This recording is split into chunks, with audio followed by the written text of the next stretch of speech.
Hi Earth Angels! Kamusta? Welcome back to Pinay Angel Tarot. This reading is a love message for anyone kahit ano man ang zodiac sign mo. General love reading kaya maaaring mag-resonate o hindi. Take nyo lang yung nag-resonate, hayaan nyo na yung hindi nag-resonate kasi baka para yun sa iba. So walang gender, roles can be reversed. So na-ready ko na yung cards niya dito guys. Yung nakikita ko dito, merong isang person na nagsistruggle siya financially and gustuhin man niya na i-pursue itong love connection na to pero may mga priority siya in terms of finances. Nag-try siyang mag-invest dito sa connection ninyong dalawa. Kaso lang, parang hindi niya nabibigay yung 100% niya sa'yo. May nakita ko maraming taong involved lalo na sa recent past. Merong conflict. Posible itong family. Yung iba sa inyo, possible merong third party situation kasi meron tayo nitong 3 of Swords sa bottom of the deck. Angel numbers 0101. Ayan. And then, overall energy niya dito is 8 of Pentacles. Focus siya ngayon sa work. At, iniisip ka lagi nitong taong to. Hinihintay ka niya. Okay. So, balik rin natin guys. Ikaw actually to. Ikaw tong nabibisi ka sa work mo, hinihintay mo yung person mo. And then, sa'yo din itong merong conflict na possible nga na merong third party involved at nagsastruggle sa finances kasi hindi mo nabibigay yung buo sa person mo. So, breadcrumbs lang yung nabibigay mo. So, yeah, I feel like hindi masaya in a sense na gusto mo kasi magbigay ng more pa sana sa relationship na to. Kaya lang feeling mo hindi mo kaya. So siguro work on the self-confidence aspect. And yeah, parang malungkot ka kasi feeling mo financially hindi ka or hindi mo kaya. Pero guys, alam nyo minsan kasi nasa mindset mo din yan eh. Try to think more positive. Angel numbers 222. Ayan. And then what lies below is the 4 of Wands. Nakita ko sa'yo, masayahin ka, gusto mo masaya lagi yung buhay, nag-e-enjoy ka. Merong stability, commitment. And then what lies above is the Hierophant. You are someone na very idealistic at parang nakita mo sarili mo na kayo na yung magkakatuloy nitong person na to. Okay, kaso lang merong mga magulong energies dito eh. May mga taong involved and then siguro gusto mo nga siya pero maganda nga yung plano mo sa kanya pero hindi mo naman nabibigay sa kanya sa ngayon. Sa near future, 6 of Wands, gusto mo ipagpatuloy pa rin kung ano yung mga struggle na pinagdadaanan mo. Parang feeling mo kasi kung nakastuck ka ngayon sa finances mo at sa trabaho mo, feeling mo sa future ganun pa rin. So, parang nawawalan ka ng pag-asa na gumanda yung money aspect or yung kaperahan mo. And then, iniisip mo yung person mo at gusto mo mag-invest sa kanya pero at the same time, gusto mo din unahin yung sarili mo. Yung person na ka-deal mo, the Chariot, so, this is someone na may calling siya eh. So, gusto niyang ipaglaban yung connection ninyo. Pero itong person na to, this is someone na hindi din siya maghihintay. Kasi itong Chariot, mabilis na energy. So, maaring tinalikuran na niya itong connection na to para i-prioritize yung sarili niya. Yung iba naman sa inyo, andyan pa rin siya. Pero gusto niya kasi ng, alam mo yung parang straight to the point na kung kayo ba talaga o hindi. Naghintay ng kasagutan tong person na to eh. Willing naman siyang talikuran lahat para sa'yo. Ayun, kung nakita mo merong city dito. Ayan yung mga buildings na yan. Tatalikuran niya yan para ipaglaban yung connection nyo. So, ganun ka kamahal ng taong ito. Mabilis din siya. Mabilis yung energy niya. And ikaw yung mabagal yung energy mo dito. So, nakita ko dito, baka ikaw ay Earth sign, Capricorn, Taurus, Virgo, malakas din ng Fire sign, Aries, Sagittarius, merong energy ng Taurus. Yung person mo ay Cancer, although this can be any sign naman. So, nagdadalang isip ka kasi parang palaging iniisip mo dito is yung pera, tsaka yung mga tao sa paligid mo na pumipigil sa'yo, maaari yung family mo. Baka yung family mo ay tutol sa taong to. Baka hindi nila siya gusto. May nakita din kasi ako kanina na yung iba sa inyo ay nasa third party situation. Dahil nga dito sa Three of Swords na card. So, ibig sabihin, the Hanged Man is here. Tinitingnan mo sa ibang anggulo yung sitwasyon. Parang ngayon mo lang na-realize na, oo nga, sobra siyang nahihirapan. Nahihirapan yung person mo. So, siguro matagal na tong connection na to, guys, na third party. Ewan ko kung alam ba niya na third party siya o hindi. Pero ikaw dito, in-enjoy mo kasi yung buhay mo eh. Ayan, in-enjoy mo, parang binaliwala mo itong connection na to. Kasi mukhang kontento ka naman kung anong meron ka. So, may mga fears ka dito. Yun pala yung dahilan kung bakit hindi mo din nabigay yung buong attention mo sa taong yan. So, ano kaya itong fear na to? So, ngayon nakikita ko the outcome is the Fool. You want to take a risk. At gusto mong baguhin itong medyo magulong mga energies na gusto mong i-prove sa taong yan na kaya mo namang ayusin to. So, nakita ko kasi very passionate ka sa situation na to. You are also very practical. Ibig sabihin, alam mo sa sarili mo na kung gusto mo, pwede mo namang gawa ng paraan para mag-workout kayo. Yung nga lang, merong pagdadalang isip dahil sa, kasi tingin ko guys, merong nakikisaw-saw dito eh. Pero tingnan natin na. Ano ba nga bang dahilan ng pagdadalang isip? Misunderstanding. Okay, may misunderstanding kayo. Siguro may ugali siya na hindi mo nagugustuhan. Nine of Pentacles. Pero parang nakaganyan siya eh. So, misunderstanding about independence. So, siguro itong person na to, masyadong independent, masyadong selfish sa tingin mo. Kaya ka nagdadalang isip kasi iniisip mo na pag pinursu mo tong relationship na to, baka mamaya it will turn out pala na selfish pala siya. So, ibig sabihin talo ka pag ganon. Okay. So, bottom of the deck is, control. 10 of Wands. So, controlling yung person mo. Okay. So, controlling siya. At parang manipulative. Okay. 7 of Wands. Defensive. Okay, parang may problem about ego dito na nagka-clash kayong dalawa. So, ayaw mo kasi yung parang pakiramdam mo kinokontrol ka, pero pag naman nag-uusap kayo or kino-confront mo siya, parang sasabi naman niya sa'yo na wala naman akong masamang intention. So, you are misunderstanding each other. The Star, okay? Healing. Merong confusion dito. Na-confuse kayo. Na-misunderstand nyo tong taong to kasi nga controlling siya. 'Di ba? Pero naging defensive siya dito. So, I feel like all this time, parang tingin mo sa taong to na kinokontrol ka niya kasi hindi mo mabigay sa kanya yung buong attention mo kasi marami kang priority lalo na sa work mo at sa family mo at yung iba ay merong pang third party. Tapos ngayon na-realize mo yan at dahil sa realization mo, parang natauhan ka. Okay, yan yung nakita ko kasi dito yung Star eh. This is about healing na kung ano man yung misunderstanding, na-realize mo na, oo nga no, mali yung pagkakaintindi ko or yung tingin ko sa sitwasyon. Ace of Wands sa bottom of the deck. So, I feel like you want to follow your heart. Okay. So, tingnan natin. Ngayon kasi nagkaroon ka ng realization eh. Parang na-judge mo tong taong to. Kasi yung ngayon tingin mo controlling siya, 'di ba? Death. Ayun. So na-realize mo nga ibig sabihin dahil sa realization na yan, nagkakaroon ngayon ng bagong energies at kino-consider mo na ngayon na naisip mo na oo nga nagkamali ako sa mga inisip ko tungkol sa'yo. Kaya lang nakikita ko sa'yo na may iba ka pang ka-deal. King of Wands yung energy mo dito eh. You are also very passionate. So, yung passion na nakikita ko sa'yo is parang hindi buo yung loob mo sa isang long-term na connection. Lalo na kasi may mga taong involved dito.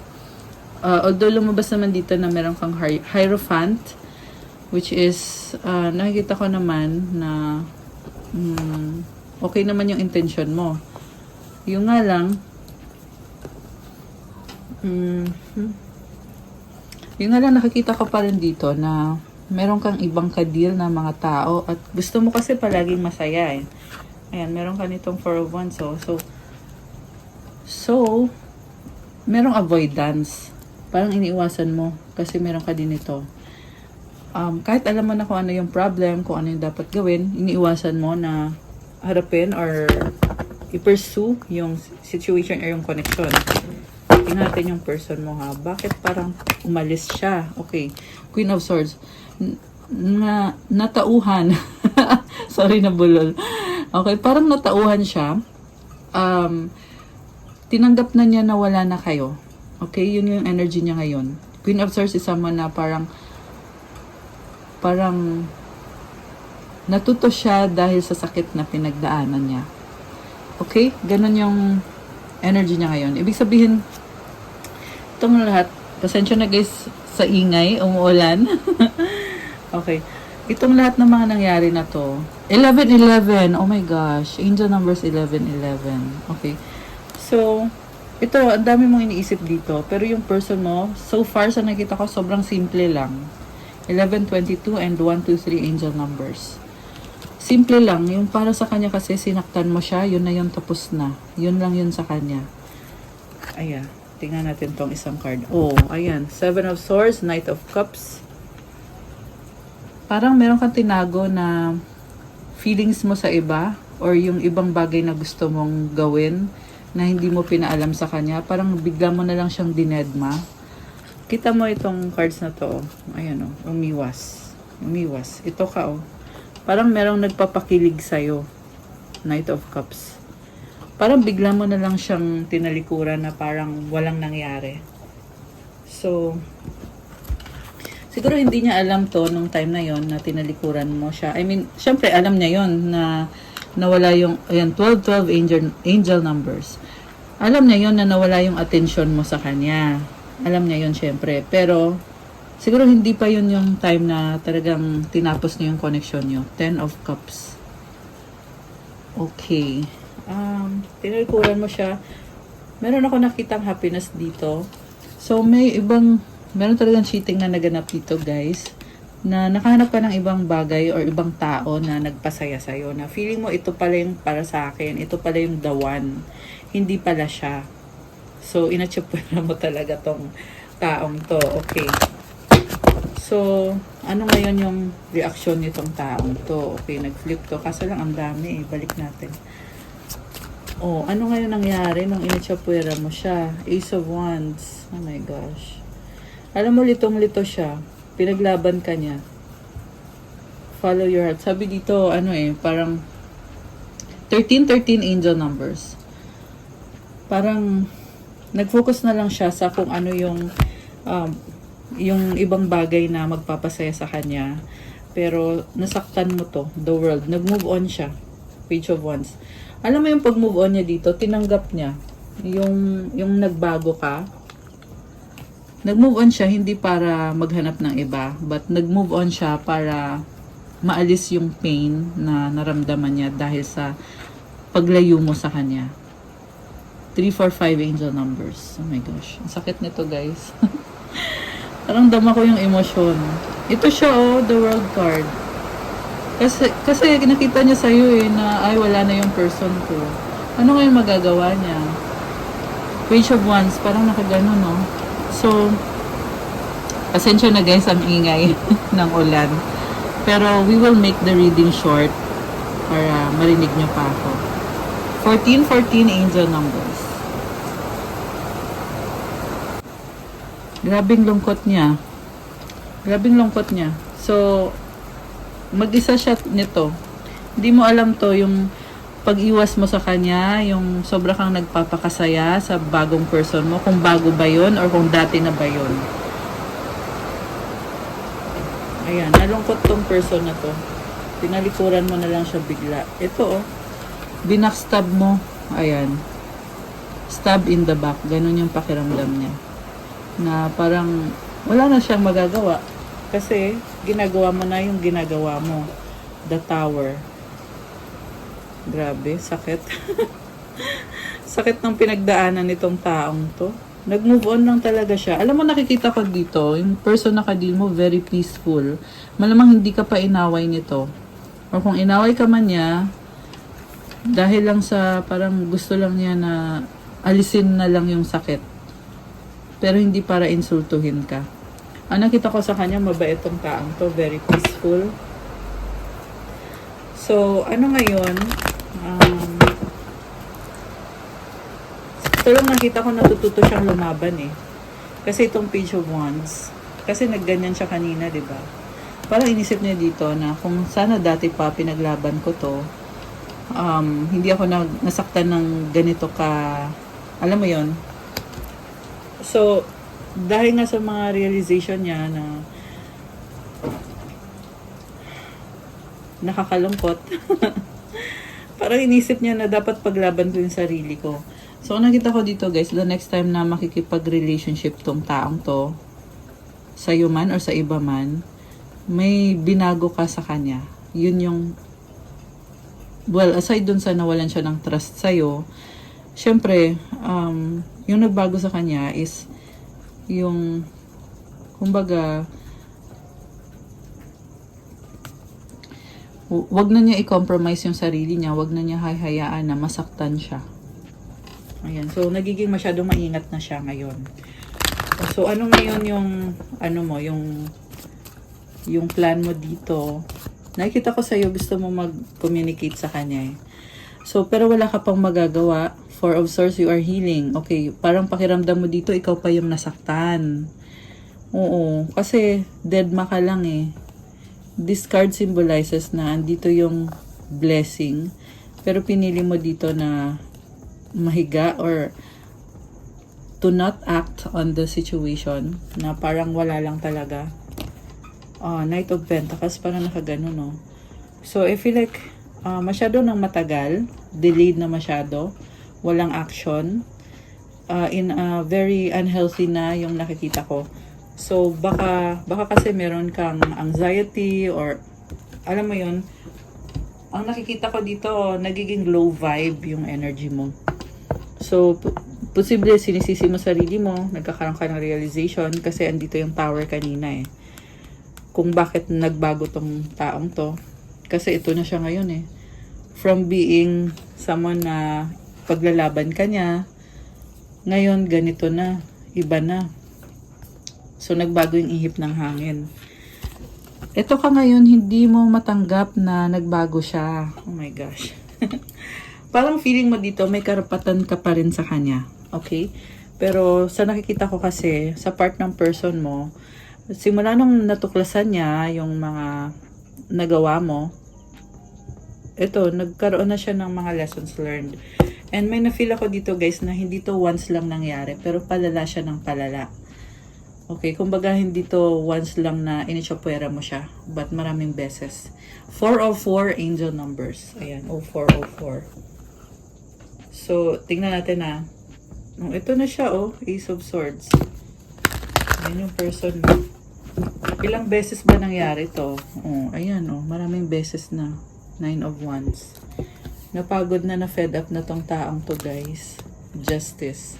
So, gusto niya sabihin sa'yo yung katotohanan, yung truth. Parang nakikita ko sa kanya na if you want to reach out to this person, papakitain niya sa'yo or nagiging straight to the point siya na nasaktan mo siya. 444 angel numbers. Oh my gosh! Ang dami actually angel numbers ngayon. Nakakatawa. Alam mo yung nakakagulat lang sa person mo is kahit na straight to the point siya magsalita, pero andun pa rin yung feeling na na parang magkaibigan lang kayo na, kasi andito yung Page of Cups eh. So, ina-acknowledge niya na mahalaga ka sa kanya. Okay, 515 angel numbers. So, maswerte ka sa taong to. Kaya pala, merong love, King of Cups. Nagtitiis siya. Nagtitiis tong person na to. Ayan, balance yung emosyon niya eh. Tingnan natin, ikaw ba, meron ka ba ng pagmamahal sa taong to? Nakita ko na din naman yung realization sa'yo kasi lumabas kanina yung death card eh. So, ibig sabihin, pag andito na yung death card, ibig sabihin na nakikita mo na ngayon kung ano yung mali or kung saan ka nagkamali. So, 2 of Wands and the 8 of Cups. So, see, andun pa rin talaga yung pakiramdam na parang ikaw yung naging victim. Ayan, although nakikita ko nagpaplano ka dito, pero nakatalikod din, dito yung 8 of Cups, oh. Ayan, pero yung pagtalikod mo, this is refusal to, parang you refuse to confront the situation or the connection. King of Swords, yeah, siguro pinaprocess mo pa kasi nag-iisip ka dito. Okay. So, ang lakas ng energy ng fire sign sa reading na to, Aries, Sagittarius, meron tayong Scorpio energy, Libra energy. Although this can be any sign, guys. Oh, by the way, it's Scorpio season. Ayan, happy birthday sa atin. Scorpio din ako, guys. Ayan, kung Scorpio kayo, comment nyo kailan ng birthday nyo. Okay. So, anyway. Ano yung the Fool? Bakit the Fool? Yung future plans. Queen of Wands. Pero bakit nakaganon? Naka-reverse. So, gusto may pursue to. Kaso lang, priority mo pa rin sarili mo. Nakita ko naka-hold on ka pa rin. 4 of Pentacles. Hindi mo kaya let go tong taong to. Pero may pinagkakabisihan ka in terms of finances. Okay, are you gonna take this seriously? Tingnan natin na. Are you gonna take this seriously? Okay, lumipad tong 8 of Wands. Sa totoo lang, sa nakikita ko, marami pang mangyayari dito. Hindi ko pa masasabi sa ngayon na you will take this seriously. Pero definitely, there is still a connection na paparating sa inyong dalawa. Possible yan na pag-uusap, face-to-face. May possible din na travel. May possible din na text message, exchange of messages. Temperance, wow. So, malaki naman ang chance na siseryosohin mo siya. Kasi this is about patience and reconciliation.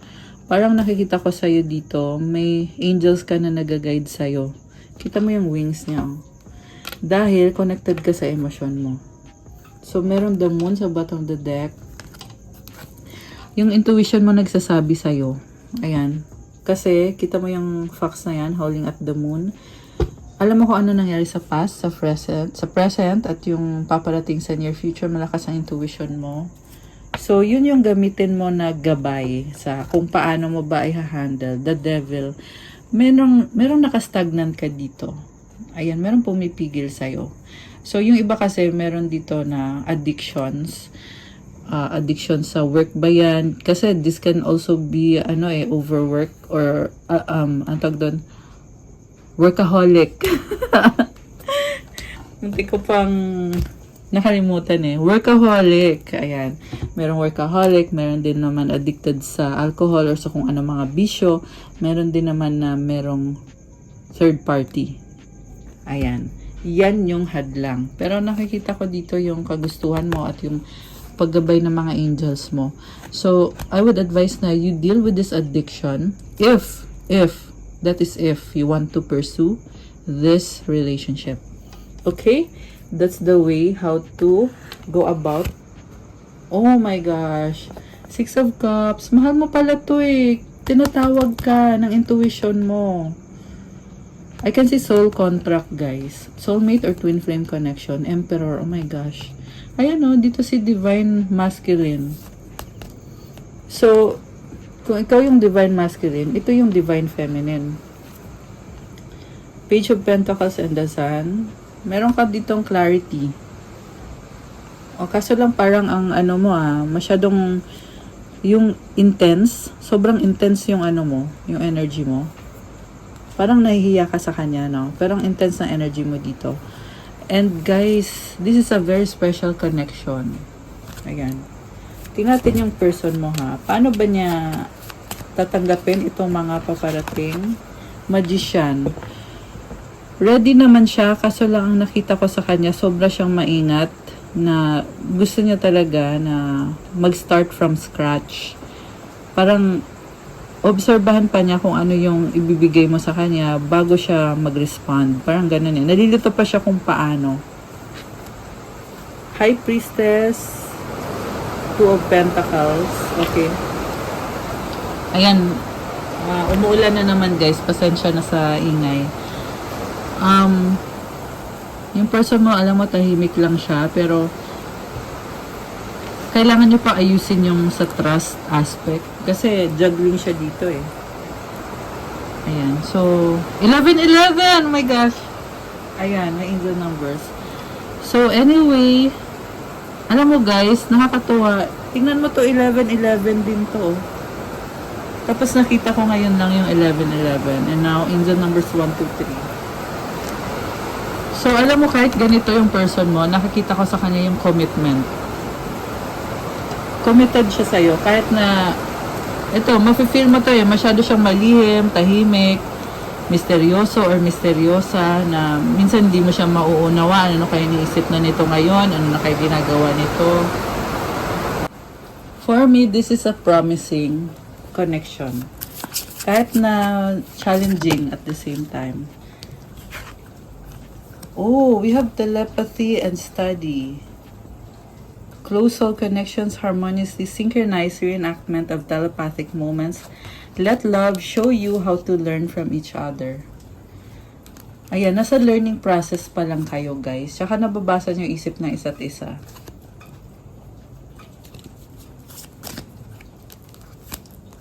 So, yung telepathy guys, hindi lahat ay nakakaranas nito. Okay? So, usually, close soul connection, ibig sabihin soulmate mo yung taong yan. Yan yung dahilan kung ba't nababasa mo isip niya, nababasa niya isip mo. Yung iba ay mag-twin flame. At itong telepathy, may nakita kong mirroring. So, kung ano yung ugali mo, pansinin mo, yun din yung ugali niya. You mirror each other. So, parang kilalang-kilala nyo talaga isa't isa. Kasi, alam mo, ugali niya. Kasi, ganun ka rin. Okay? Although, may ugali kayo na opposite kayo, na may mirror nyo isa't isa. Ibig sabihin, parang meron kang weakness, or meron kang strength na yun yung weakness niya. Meron siyang weakness na yun yung strength mo. Nakikita niyo yun sa isa't isa. Isa din yung dahilan kung bakit kayo natututo sa isa't isa. Kasi kung anong kulang sa'yo, yun naman yung pwede kanyang tulungan doon. At pwede mo din siyang tulungan sa kung saan aspect may kulang sa kanya. Usually kapag divine counterparts, yan talaga yung healthy para sa'yo. Tsaka wag niyong sasaktan yung person nyo guys. Kasi pag sinaktan mo siya, nasasaktan ka rin. Ayan, yung iba kasi sa inyo hindi nyo alam yun eh. Na nagsasuffer yung soul mo pag sinaktan mo siya. Kasi pag nasaktan siya, nararamdaman mo din yun. Parang sinaktan mo lang din yung sarili mo. Ganun kasi yun. So, now, you know. And, ano nga yung sasabihin ko? Ayan, sandali. Tingnan natin yung next card. So, yun guys. Kailangan ingatan nyo. Kasi, kapag kayo ay divine counterparts, 222 angel numbers. Ayan. Ibig sabihin, you have to pursue this connection kasi yun yung purpose mo. Pag na-pursue nyo yan, you will heal each other. Meron kayong purpose, which is to help each other, heal each other, and maging, best version of yourself. Kasi, pag hindi nyo kasi pinursu yan, maliligaw, may something talaga na hindi maganda. Ayoko nang sabihin. Pero kasama na dun syempre yung nagkakaroon ng mga lungkot, depression, yung ganun. Kasama na yun dun. Okay? Pero ayoko lang magsabi ng Pero basta the point is, yun na nga, calling mo kasi yan na i-pursue mo yan kasi yan yung nakatadhana para sa'yo. Yan ang nakakabuti para sa'yo at sa inyong dalawa. At huwag niyong saktan ng isa't isa. Okay. Grabe, merong deep. Look deeply within and discover. Oh my gosh! Kakasabi ko lang nito. Soul purpose in relationships. Ayan guys. Okay, ilagay natin. And then, openness. Be open to receiving divine guidance in relationships.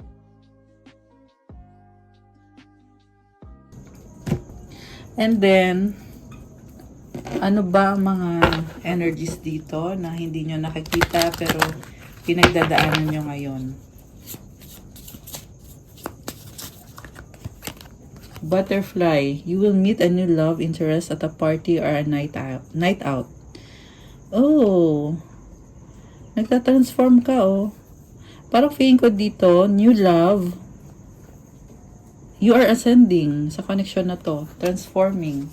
Not necessarily new person. Can be the same person. Connection, love is the bridge connecting souls. Cherish those connections. Gift, love's greatest gift is the ability to truly understand one another. Baggage, emotional baggage can weigh down relationships. Unpack it. So, pag sinabing unpack, kung ano man yung mga bagay na, kunyari may ugali tong person na to na talagang nahihirapan ka sa ugaling yun, kailangan ilabas mo yun, huwag mong solohin. Huwag kang magtiis. Kailangan pinag-uusapan yung ganun, guys, if you are a romantic relationship. 'Di ba? Yun nga yung point na magkakaroon ng relationship para pinag-uusapan kung ano man yung mga problems together. Okay. Charisma, love flows to you. You radiate charisma and charm. Wow. So mukhang nagbo-bloom ka ngayon, very attractive ka ngayon, na-attract mo yung person na to. So this is so nice. Ibig sabihin, strong yung attraction sa inyo. So we have Destiny sa bottom of the deck. The reunion with your twin flame is a destined event. Wow. Okay, ano pa mga energies? Tapos kuha tayo ng advice. Energies connected sa inyo. Uy, tumalon siya. Exhausted. Oh my gosh. Feel financially drained, lacking viable options. Recharge and regroup. So ito nga yung nakita ko kanina na parang problem mo yung sa finances mo. At nadidrain. So, you have to release something. Okay? You have to, syempre guys, mag-pray kayo. Hindi mo yan kaya na mag-isa ka lang. Kailangan palakasin mo yung soul mo. Manalig ka kay God. Minsan nakakaranas ng pagsubok dahil gusto ni God na bumalik ka sa Kanya. Hindi lang minsan, but madalas. Okay, so if you have faith in God and you try to be righteous, ayusin mo yung how you deal with your situation sa buhay mo at ipag-pray mo yung situation mo kay God. You have to repent kung ano man yung mga kasalanan na nagawa mo. Ask for forgiveness and ayun. Merong something talaga na kailangan mong i-let go. 707 angel numbers. It's for your own good. Okay? Yan yung sinasabi sa akin. It is your bad habits or yung patterns na hindi healthy. Marami actually yung scenario na nakikita ko, guys. Pero ayoko nang isa-isahin kasi magkakaiba kayo ng situation. Tsaka isa pa, dapat kasi ikaw mismo alam mo yun sa sarili mo. Kasi ikaw din naman yung magkakaroon ng relationship kay God. hindi naman ako. 'Di ba? So, you have to identify kung ano yung mga aspect na yon. Okay? This is only a guidance para sa'yo. At least nabibigyan ko kayo, guys, ng idea kung ano or kung paano titingnan yung situation ninyo. Instead of parang complaining na pagod ka na or ano, tingnan mo kung ano yung solusyon. 'Di ba? Which is una sa lahat, bumalik ka muna kay God at humingi ka ng guidance kung ano ba yung dapat mong gawin para ma-let go mo na yung mga unhealthy na patterns at para makapasok na yung blessings. Kasi marami kasi, guys, na yung parang hindi mo napapansin na ikaw yung nagre-reject ng blessings. 'Diba? Pero once na napansin mo yon, edi pwede mo nang gawa ng paraan para i-welcome mo na papasok sa buhay mo yung blessings. We have power. You have the power to take control of your life, career, and finances. Focus on your needs. So ito guys, yeah, I was just saying na you can take control. May power ka sa buhay mo, sa career mo, sa kaperahan mo. So, kasi pag sinabing kung ang problem mo is yung finances mo, hindi lang naman yung sa finances yung kailangan na ayusin, but yung buhay mo mismo. And sabi dito, you have the power So, naka-reverse yung investment, bad investment. Kung ano yung pinili mo, mali yung naging desisyon mo. So, ngayong alam mo na nagkamali ka sa pinili mo, pwede to, pinili mong trabaho, pinili mong tao na sasamahan mo, or pinili mong relationship. Minsan kasi guys, akala mo, simple lang yung mga bagay-bagay. Pero sa huli makikita mo yung consequence ng mga desisyon mo. Sa ngayon lumalabas dito na nagkamali ka. Okay? So, ayun, ipag-pray nyo guys. Fertility, it's time to think about family life and children. So, may fertility ka. Yung iba siguro iniisip nyo, gusto nyo na magkaanak. Or kung meron na kayong anak, sinasabi dito na wag daw puro career na lang. Okay? So, yeah, connected yan dito sa ni-reading natin na masyado kang puro sa finances mo at sa career mo. Pero itong someone dito na which is a soulmate, a divine counterpart, na itchapuera. Ayan. So, yun daw ay isipin mo daw. Wealth. Ayun naman pala guys. Alam mo, pag inayos mo tong divine counterpart na to, saka makakapasok itong wealth. You are moving towards real wealth and prosperity. Keep up the good work. I love this. Ayan, so nasabi ko na sa inyo yung mga mensahe. Good luck. Kuha tayo ng isa pa.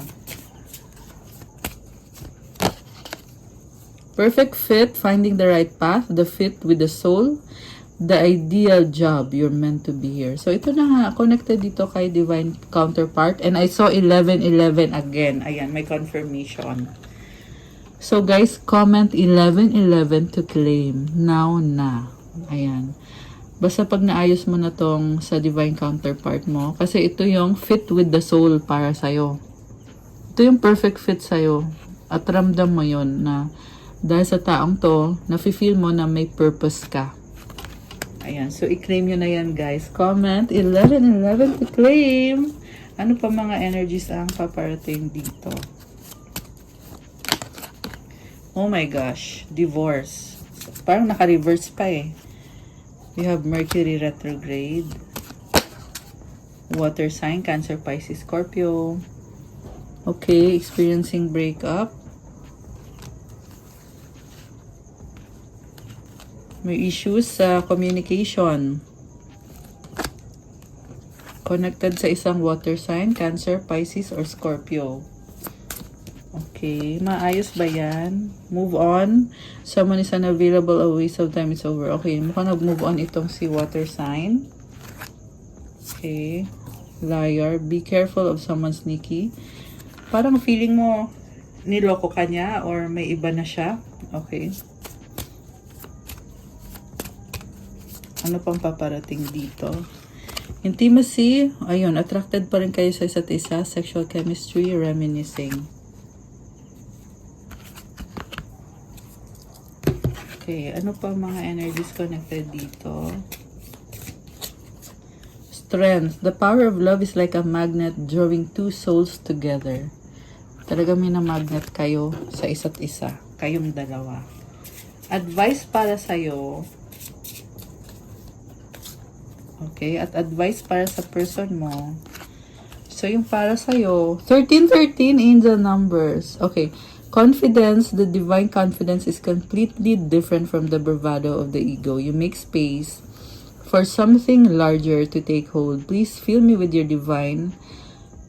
confidence, oh love. Grant me courage I never knew I had. Wow. So, Ang ganda ng energy na to. So, kung dati medyo naging egoistic ka, ngayon siguro nako-correct mo na yung sarili mo, nababago mo na. Angel numbers 3, 4, 5. Okay. Unti-unti lang yung pagbabago. Pero, yung confidence mo na yan is yung healthy na klase ng confidence. At hindi mo kailangan ipilit yung sitwasyon ngayon kung hindi pa tamang timing ngayon. Kasi confident ka na makukuha mo pa rin yung goal mo dito sa relationship na to. Kahit hindi pa yan ngayon, pero makukuha mo yan. Kailangan mo ng courage at yan yung i-pray mo kay God na magkaroon ka ng confidence at ng courage. Ayan, kasi mahal mo tong taong to. And advice para sa person mo, hardship. Oh my gosh. May I embrace what's happening right now, as baffling or painful as it is. Help me, God, to trust where you are guiding me. I am yours. Alam mo, sobrang emotional. Oh my gosh, 444 angel numbers. Grabe. So, nag-synchronize talaga. May angel numbers. Alam mo, nahihirapan yung person mo, which is sinabi ko naman din to kanina na sobra siyang nasasaktan. Baffling and painful. Pero ginagabayan siya ni God. At inoffer na niya yung sarili niya kay God. Wow! So nice. I love this kasi ito yung totoong courage at confidence na kahit na nasasaktan siya, kahit na nahihirapan siya, pero binigyan niya yung sarili niya kay God. At nagpe-pray din siya at the same time na tulungan siya na mag-trust sa kung saan siya ginagabayan ni God. Kasi si God yung nagsasabi sa kanya kung ano yung gagawin niya. Ayan. Okay guys, that's all for our love message for tonight. Thank you for watching. Please like the video. Comment kung nag-resonate ba, kung nagustuhan nyo ba. Sa mga nagtatanong about private reading, in case nag-resonate kayo at kailangan nyo ng more information, you can book a private reading. May bayad din kasi ikaw mismo yung i-reading ko. Message lang kayo sa Viber or sa WhatsApp. Nasa description box po yung contact details. And check out my Instagram if you want to start your crystal journey. May mga crystal bracelets na pwede nyo gamitan to help you attract love, money, wealth, prosperity, abundance, and marami pang iba guys. So, tingnan nyo na lang doon. And meron syempre for mental clarity, focus, motivation, negotiation, marami pang iba. So, bisitahin nyo na lang po sa Instagram ko.